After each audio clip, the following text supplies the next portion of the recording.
In today's mental health check, when you think about achieving your goals, how does it make you feel? Maybe excited, maybe a sense of accomplishment, even a little anxiousness? For some people, that feeling of anxiety can become an obstacle, and it can contribute to what some call a fear of success. Joining us now is mindset coach and author Katie Horwich. Katie, always good to have you. Always good to see you. So let's just start with the basics. How would you define what fear of success is? It might sound a little counterintuitive to some people. I know. People might be watching this and be like, oh, boo-hoo, you're afraid of doing well. But fear of failure and fear of success both stem from self-worth issues. They just sort of pivot in different directions. Fear of failure is more about fear of not being able to do the thing. Fear of success, however, is about being able to do the thing and you're afraid of what happens after, the consequences, so the things that might change and the ramifications of what happens after you do the thing. So how might that show up? Like, give us an example of how that might show up in someone's life.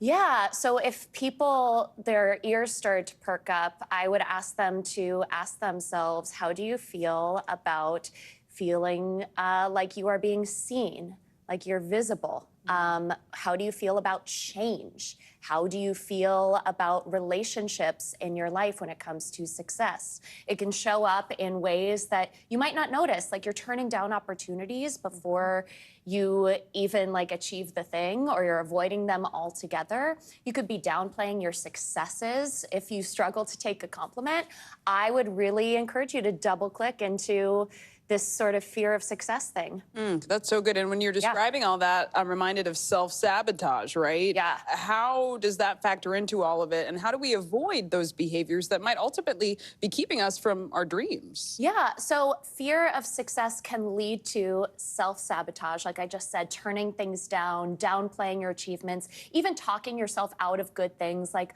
oh, you know, they'll never pick me for that job anyway. Right, so why even try? Exactly, exactly. And what that can do is that can keep us from not just achieving our goals, but if we're talking about long-term ramifications, that's when you start to develop bitterness, resentment, remorse, regret later on in life. So if you find yourself having some of those feelings and thinking, like, I'm not even going to try, what would be the steps to take to get over that? Because it could be a big fear. How do you get through it? Yeah, first, identify what it is exactly that you are afraid of when it comes to success. Are you afraid of judgment? Are you afraid of the relationships in your life changing? Are you afraid of you changing?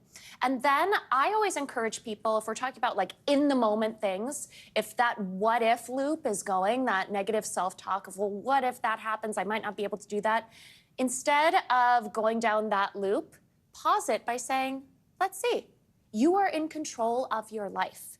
And we're, as humans, pretty bad at future casting, at predicting our own futures. And so, of course, we're going to go into that self-protection mode. But if you say, let's see, and give yourself permission to figure it out along the way, I bet you'll be surprised with how capable you actually are. And you've made the point prior that nothing will change long-term unless you reframe how you view success. Exactly. Just briefly, how do we do that practically? Yeah, so if success is something that you feel uncomfortable around, I always tell people to try on a few reframes for size. So, for example, success doesn't have to change you unless you want to change you. Again, you are in control. Success doesn't trap you, it frees you. It opens up new doors and opportunities that you don't know about yet. Success is proof that you are living your life, that you're not a bystander in your life. And also, it's not selfish. I love that. That one was catching my eye. It's not selfish to want good things for yourself. Yes. Success. And think about your role models. I'm sure that we all have people who we've looked up to because of their successes.